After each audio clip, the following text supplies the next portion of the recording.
इस मूवी की स्टोरी एक ऐसे लड़के के बारे में है जो कि बचपन से औरतों को सेटिस्फाई करने की ट्रेनिंग ले रहा था। अपनी ट्रेनिंग को कंप्लीट करने के बाद वो कितनी लड़कियों के साथ घपाघप करता है, यही हमें इस वीडियो में देखने को मिलेगा। तो चलिए इस मूवी को शुरू करते हैं। मूवी के स्टार्टिंग में हम लोग साइमन नाम के एक लड़के को देखते हैं। उसके फादर उसके सामने बैठकर कुछ खा रहे होते हैं, लेकिन उसे देखकर ये समझ में नहीं आ रहा था कि ये क्या चीज है। उसके फादर एक सेक्सोलॉजिस्ट होते हैं जो कि हमेशा घर पर रहकर अपनी बीवी की टांगे उठाया करते थे। इसके बाद हम लोग साइमन की मॉम को देखते हैं जो कि काफी बीमार है। साइमन के फादर उसकी मॉम से बातें कर रहे थे, तभी उसकी बीवी उससे ये कहती है, आपने हमेशा मुझे घोड़ी बनाकर मेरे कुएं से पानी निकाला है और मैं चाहती हूँ आज फिर से आप वैसा ही करें। साइमन का फादर कहता है, तुम्हारी तबीयत बहुत खराब है और ऐसी हालत में अगर हम लोग वो सब करेंगे तब तुम्हारी तबीयत और भी खराब हो सकती है। लेकिन उसकी बीवी ये कहती है, मेरी ये आखिरी इच्छा है, जिसके वजह से साइमन के फादर को उसकी बात माननी पड़ती है। और इसके बाद ये लोग भयंकर घपाघप करते हैं। वो लोग इतने भयंकर तरीके से घपाघप कर रहे थे कि उनकी आवाजें बाहर तक आ रही थी। साइमन भी उनकी आवाजों को सुनता है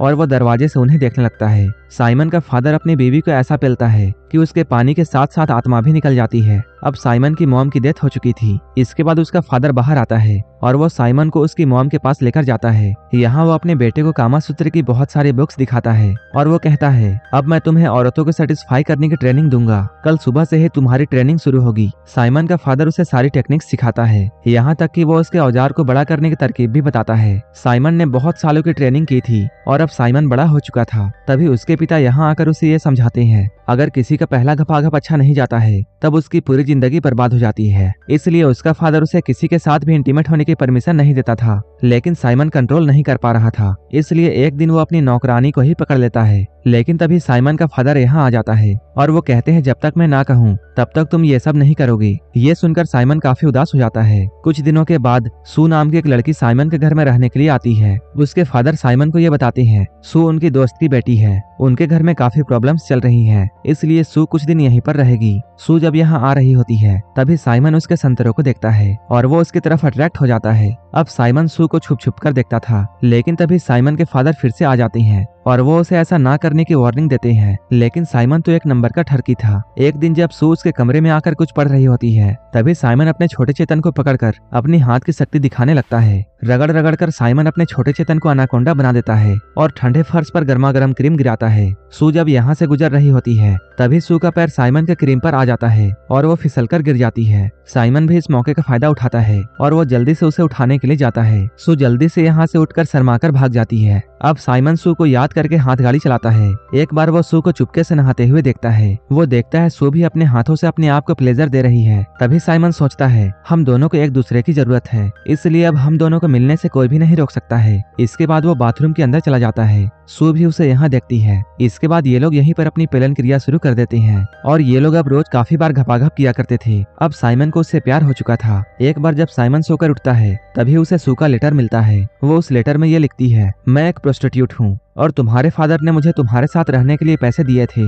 ताकि मैं तुम्हारे ट्रेनिंग को चेक कर सकूं और अब मैं यहाँ से जा रही हूँ। इस लेटर को पढ़ने के बाद साइमन काफी ज्यादा उदास हो जाता है। तभी साइमन के फादर यहाँ आकर उसे समझाते हैं। वो कहते हैं, तुम्हें लड़कियों के पीछे नहीं भागना चाहिए क्योंकि तुम्हें अपनी जिंदगी में बहुत बड़े काम करने हैं। इसके बाद साइमन के फादर उसे एक सफर में भेजते हैं और वो कहते हैं, अगर तुम्हें इस सफर में कोई पसंद आती है तब तुम उसे अपने जीवन साथी बना सकते हो। इसके बाद साइमन अपने एक चेले को लेकर बाहर की दुनिया देखने के लिए चला जाता है। अपने सफर में चलते हुए जब ये लोग एक पहाड़ को पार कर रहे होते हैं तभी ये लोग थककर वहीं पर सो जाते हैं। अगली सुबह वहीं पर से एक नन का ग्रुप गुजर रहा होता है। तभी उनमें से जोई नाम की एक नन की नजर उन पर पड़ती है और वो लोग उन्हें उठाकर अपने आश्रम में ले आते हैं। यहाँ उन्हें लाकर उनका इलाज किया जाता है। इन सभी का मास्टर नन्स को यह बताता है, तुम्हें उन दोनों लड़कों से दूर रहना है। लेकिन जोई अब साइमन की तरफ अट्रैक्ट हो चुकी थी। इसके बाद वो एक दिन सारे नन्स को एक रूम में बंद करके साइमन को देखने के लिए जाती है। साइमन यहाँ पर सोया हुआ होता है। तभी जोई उसके हथियार से खेलती है। अचानक उसके औजार से पिचकारी निकलती है जो कि जाकर सीधे जोई के चेहरे पर लगती है। जोई ने ऐसा पहली बार देखा था क्योंकि जोई को बचपन में ही यहाँ लाया गया था। जोई ने पहली बार ऐसा कुछ देखा था, इसलिए वो बहुत डर जाती है और वो चिल्लाती है, सांप ने मेरे मुंह पर जहर छोड़ दिया है। इसके बाद वो डरकर यहाँ से भाग जाती है। इसके बाद जोई प्रार्थना घर में जाती है और वो प्रार्थना करते हुए ये बोलती है, वो हमेशा एक नॉर्मल लड़की बनना चाहती थी, लेकिन उसके माँ और बाप के मौत के बाद उसके मास्टर ने जबरदस्ती उसे नन बना दिया था। वो कहती है, साइमन मुझे काफी ज्यादा पसंद है, लेकिन मैं ये बात उससे कभी नहीं कह पाऊंगी। लेकिन साइमन भी उसका पीछा करते हुए यहाँ तक आ चुका था और वो जोई की की सारी बातों को सुनता है। जोई जब साइमन को अपने पीछे देखती है तब वो बहुत घबरा जाती है। तभी साइमन उसके पास आकर उसे पकड़ लेता है और वो कहता है मैं भी तुम्हें बहुत पसंद करता हूँ। ये लोग यहाँ पर घपाघप करने ही वाले होते हैं, लेकिन तभी साइमन का नौकर यहाँ आ जाता है। तभी जोई शर्माकर यहाँ से भाग जाती है। इसके बाद साइमन अगले दिन अपने सफर पर निकल जाता है। साइमन के यहाँ से जाने के बाद जोई को उसकी बहुत याद आती है। इसके बाद वो अपना भेष बदलकर उसके पीछे पीछे चल देती है। जंगल में उसे कुछ लोग मिलते हैं। जोई पूछती है क्या तुमने 2 आदमियों को यहाँ से जाते हुए देखा है, लेकिन वो बदमाश जब जोई को अकेले जंगल में देखते हैं तब उनका मन भाग जाता है। वो लोग कहते हैं हाँ हम लोगों ने उन दोनों को देखा है, चलो हम लोग तुम्हें उनके पास लेकर जाते हैं। हम लोग इधर साइमन को देखते हैं जो कि उसी जंगल में भटक रहा होता है। तभी उसे जोई की चिल्लाने की आवाज सुनाई देती है। इसके बाद वो जल्दी से जाकर उस जगह पर देखता है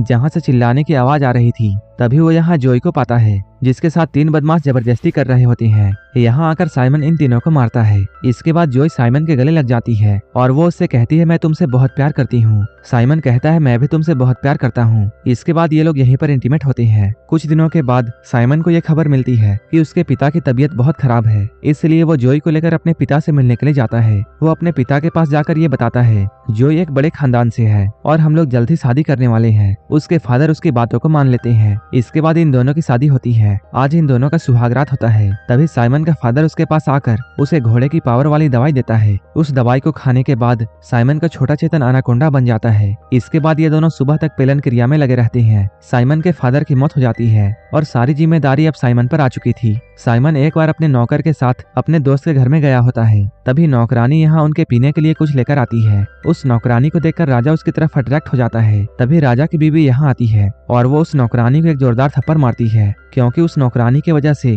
राजा का ध्यान अपनी बीवी से हट गया था। जब साइमन झील के किनारे बैठा हुआ था तभी साइमन को वही नौकरानी दिखती है जो कि यहाँ पर रो रही होती है। जब साइमन उससे रोने की वजह पूछता है तब वो कहती है आज उसकी मालकिन ने उसे खाने के लिए कुछ भी नहीं दिया है। साइमन को यह सुनकर बहुत बुरा लगता है, इसलिए वो उसे खाना खिलाता है। वो उससे कहता है अगर तुम चाहो तो मेरे साथ मेरे घर पर रह सकती हो और वहाँ तुम्हें कोई परेशान नहीं करेगा। वो नौकरानी साइमन को हाँ कह देती है। साइमन उससे कहता है मैं जल्द ही तुम्हें लेने के लिए वापस आऊंगा। इसके बाद साइमन यहाँ से चला जाता है। अब साइमन अपने चेले के साथ एक ठुकाई केंद्र में जाता है। वहाँ उसे अपने दोस्त की बीवी मिलती है जो कि यहाँ की मालकिन थी। वो दिन में राजा की पत्नी की तरह रहती थी, लेकिन जैसे ही रात होती थी वो यहाँ अपना कारोबार संभालने आ जाती थी। वो यहाँ साइमन को यह बताती है हमारे ठुकाई केंद्र में एक दिन में बस एक ही बुकिंग होती है और आज की बुकिंग तुम्हारे चेले को मिल चुकी है, इसलिए आज तुम्हारा कुछ भी नहीं हो सकता है और तुम कल आना। इसके बाद साइमन उदास होकर यहाँ से जाने लगता है। तभी रास्ते में जाते हुए उसे एक आदमी मिलता है। उस आदमी से बात करते हुए साइमन ठुकाई के अंदर में जो भी कुछ हुआ उसके बारे में उस आदमी को बताता है, लेकिन तभी अचानक कुछ आदमी यहाँ आकर साइमन पर हमला कर देते हैं। साइमन ने बहुत सालों से ट्रेनिंग किया था, इसलिए वो इन सभी आदमियों को मार देता है,